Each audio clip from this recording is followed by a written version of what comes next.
I, 38-year-old male, have been married to my wife, Sarah, 34-year-old female, for 4 years. I work as a senior software engineer at a small company that I've been at for 8 years, and I am the domain expert in a specific area of our software stack. About a year ago, we had a new coworker, Ally, join the team. I helped her with the onboarding process, and she ended up taking on some projects in my area of expertise, so we have continued to work pretty closely together. There has never been any flirting from either of us.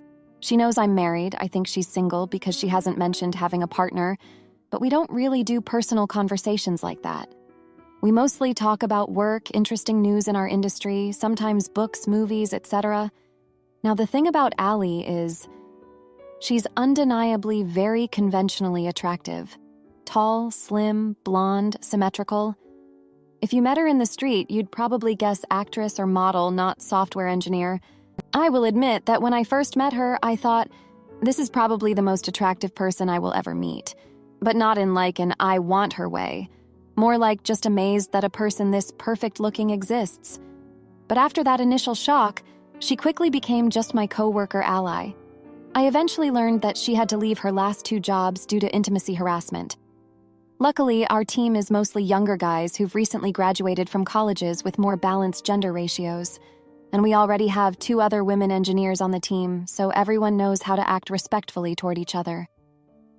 My wife knows about all of my coworkers, including Allie, but hasn't met Allie in person before. The problem happened last night when Sarah and I were out with some friends. We were standing at a crowded bar waiting for drinks, and someone squeezed in beside us, and it was Allie. She was dressed up for clubbing in a tight black outfit and lots of makeup. I said hi and introduced my wife. Allie was very polite and said hi, but seemed kind of awkward and quickly left with her friends.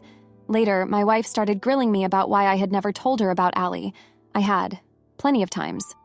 Why did I never tell her she was hot? Because it wasn't relevant. Did I ever spend time with her alone? Yes, we work together on some projects and have meetings, but never hang out alone. Did Allie know I was married? Yes, of course.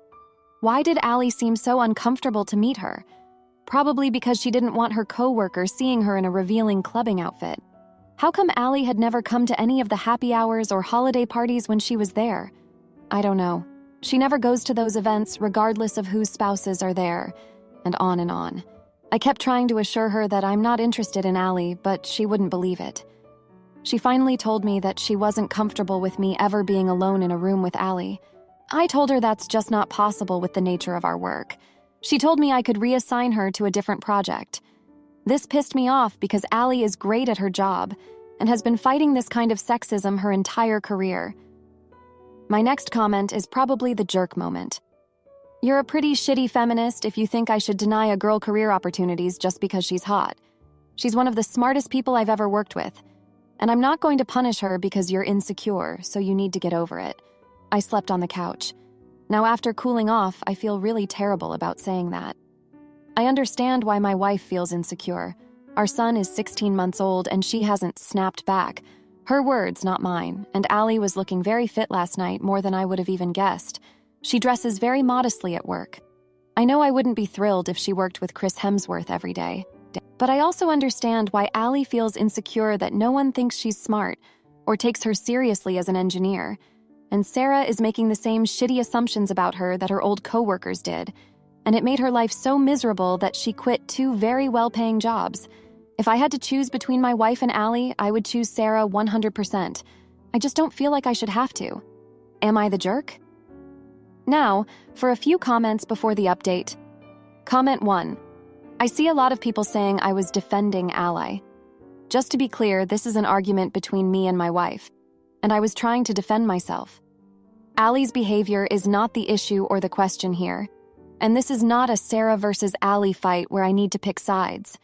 If that were the case, I would be Team Sarah and Allie could kick rocks. Comment 2.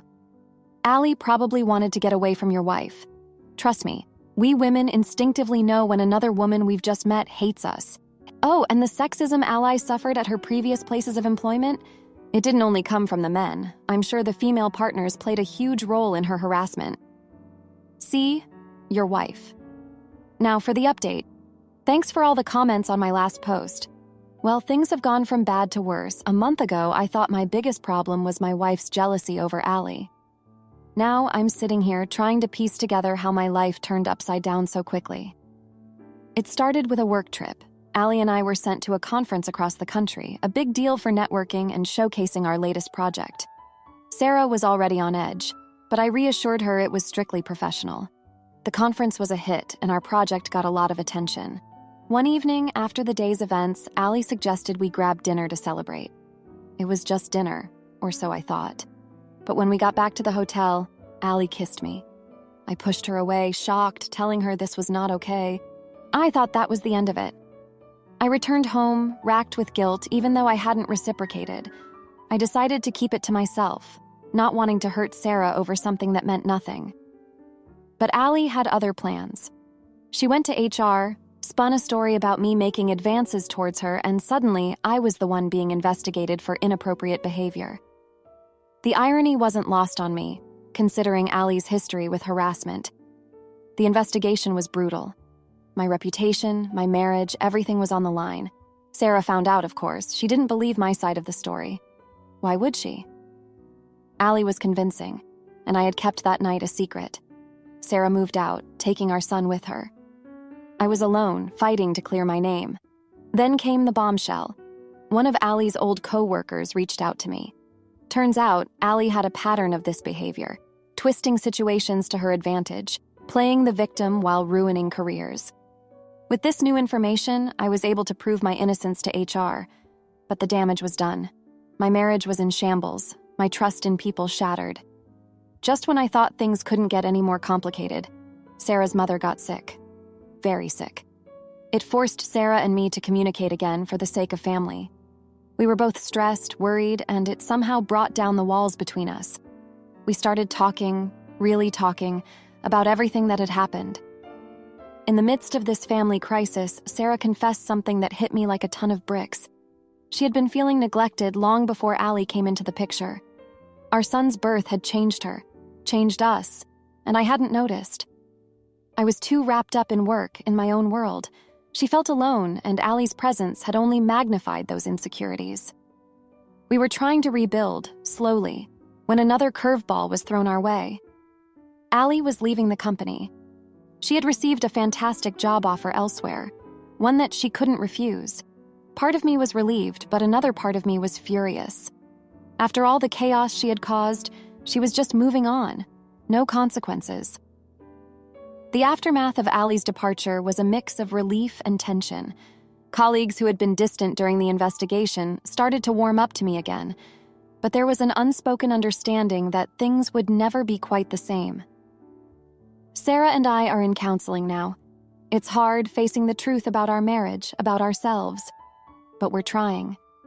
As for Allie, I heard through the grapevine that she's thriving in her new role. It stings, knowing she walked away unscathed while I'm still picking up the pieces of my life. I guess the one thing I've learned from all this is that people's lives can change in an instant, not always for the better. And sometimes, you never see it coming. Thanks for reading.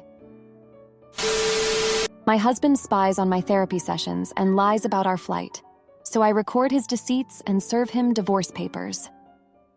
I, 26-year-old female, thought that my husband and I were on an upswing in our relationship, after a long period of tension, arguing, and me having left him for a month because I wasn't strong enough to deal with the intensity of our relationship.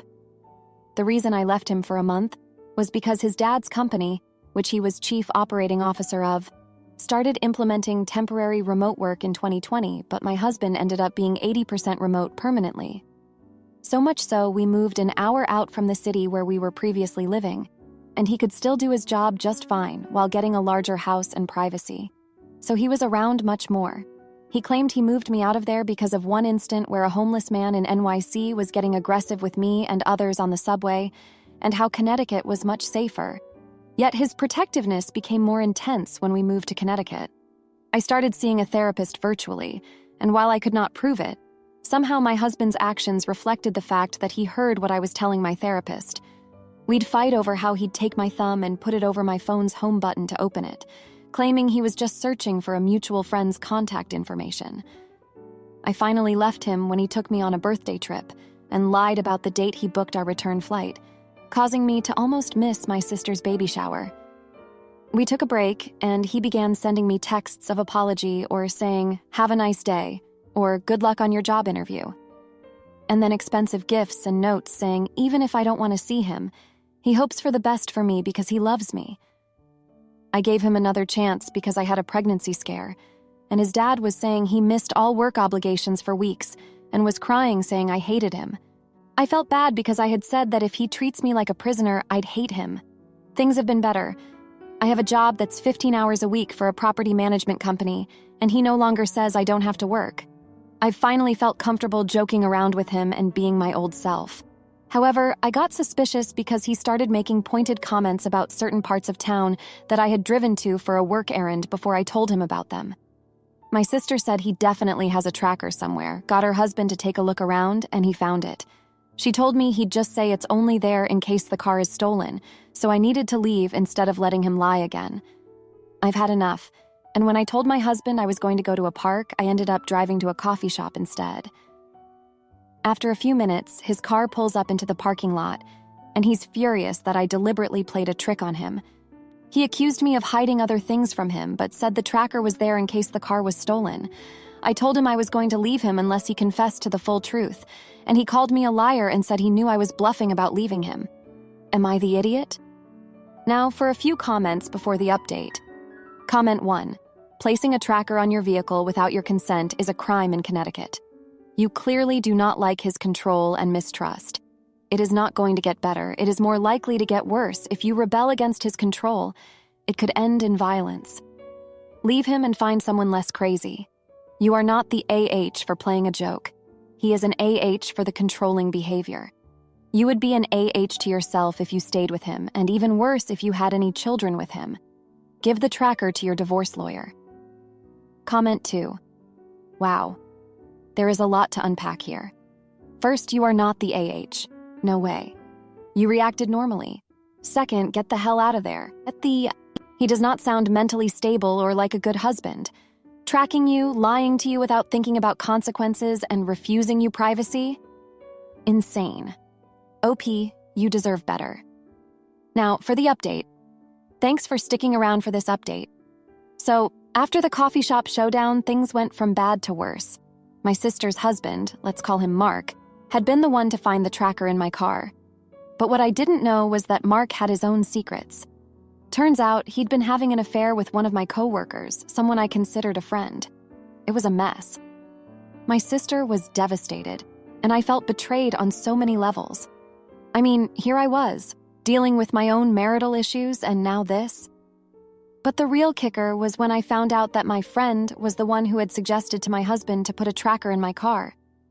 She said it was for my safety, but really she was just trying to cover her tracks and keep her affair with Mark a secret. The nerve of some people, right? I was furious, and I felt like a fool for trusting her.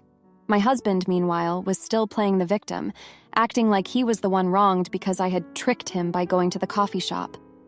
He was all apologies and promises to change, but I wasn't buying it anymore. So I took action. I confronted my coworker at work in front of everyone. I told her I knew about the affair and that she was a backstabber. She tried to deny it, but I had the texts Mark's wife had found. It was a scene straight out of a soap opera, and I didn't even care. My coworker ended up quitting, and I felt a small sense of satisfaction. But I wasn't done yet. I had to deal with my husband. I went home and packed my bags. When he came home and found me ready to leave, he tried to stop me, saying he'd do anything to make it right. But I was done. I told him I knew about his lies, about the tracker, about everything. And then I dropped the bombshell. I had been recording our conversations for weeks ever since I got suspicious. I had proof of all his manipulations and lies. He was speechless. I left him standing there, mouth agape, as I walked out the door. I went to stay with my sister, who was also going through her own breakup with Mark. We were both a mess, but at least we had each other. The aftermath was intense. My husband tried to win me back, but I was over it.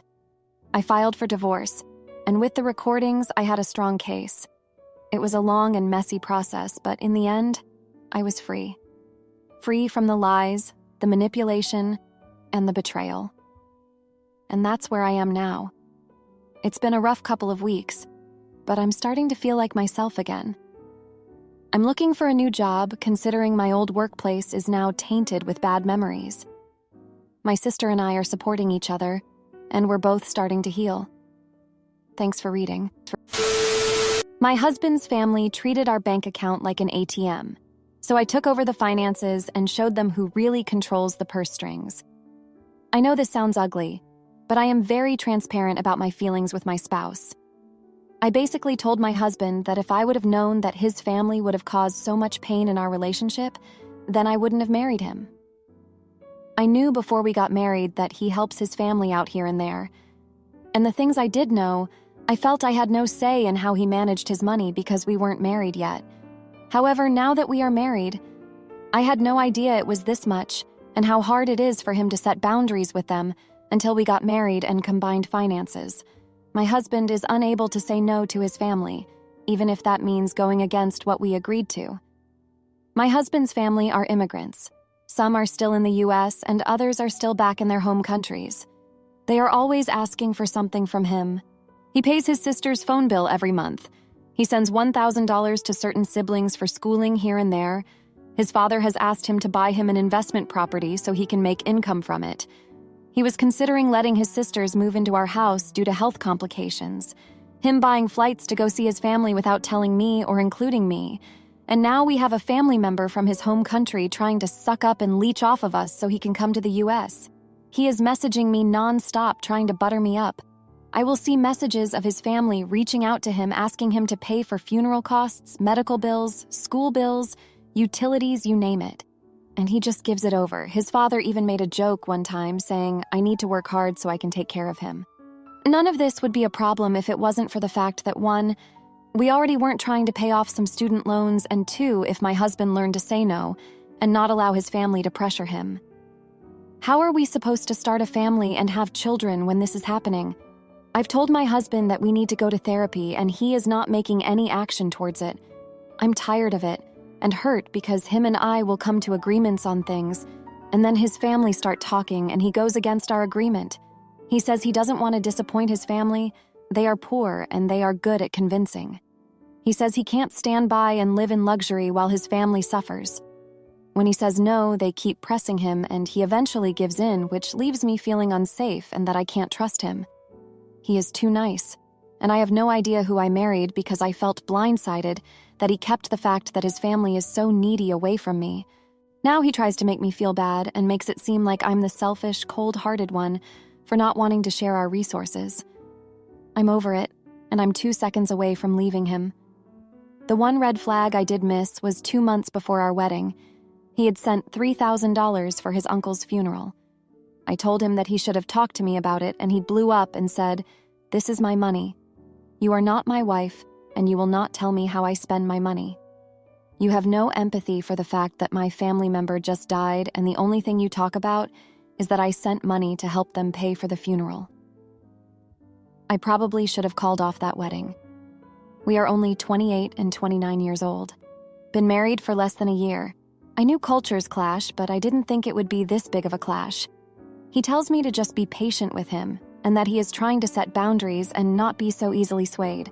I don't know if it's because he is young still or what. Am I wrong and selfish?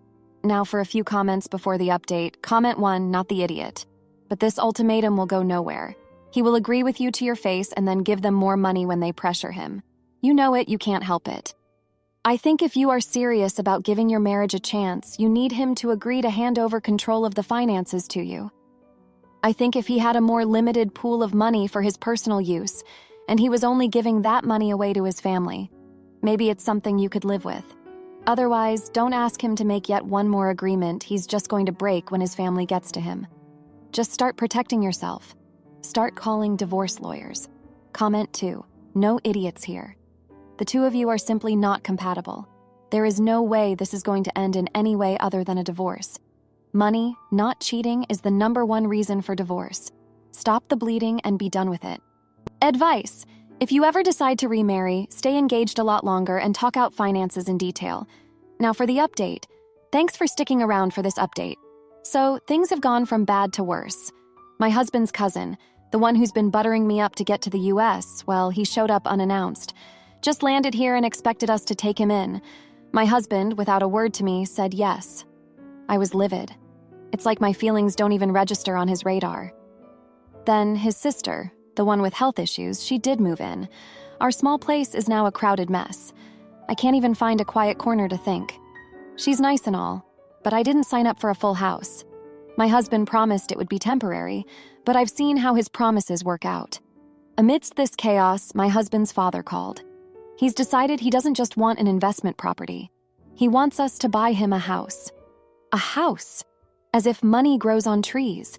My husband actually considered it. Said it would be a good investment for us, too. I couldn't believe my ears. We argued, and he agreed to drop it. But I caught him looking at real estate listings later that night. And then, the news. My husband's job, he's been laid off.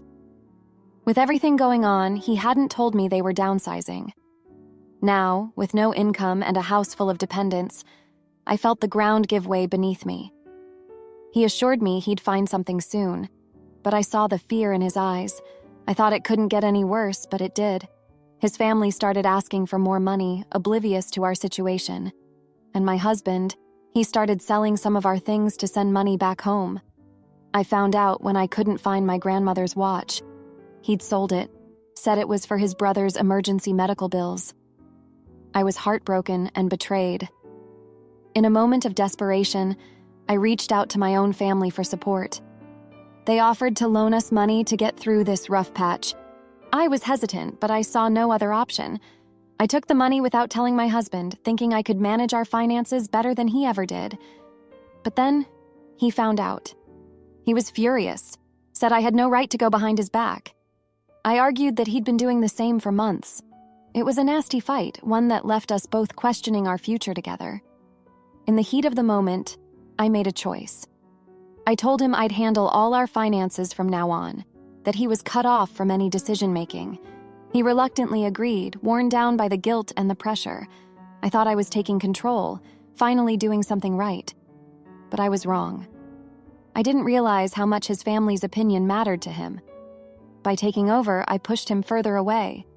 He started to withdraw, spending more time with his family and less with me. I thought I was fixing things, but I was only driving a bigger wedge between us. Now I'm sitting here trying to balance the books, realizing I might have just pushed my husband into a corner he can't escape from. And I'm scared that in trying to hold on to our life, I might have just lost my husband. Thanks for hearing me out. If you liked this video, you'll probably like these too. Also, while you're here, please consider subscribing. It's your support that keeps this channel alive and allows me to make better and longer videos. Have a great day.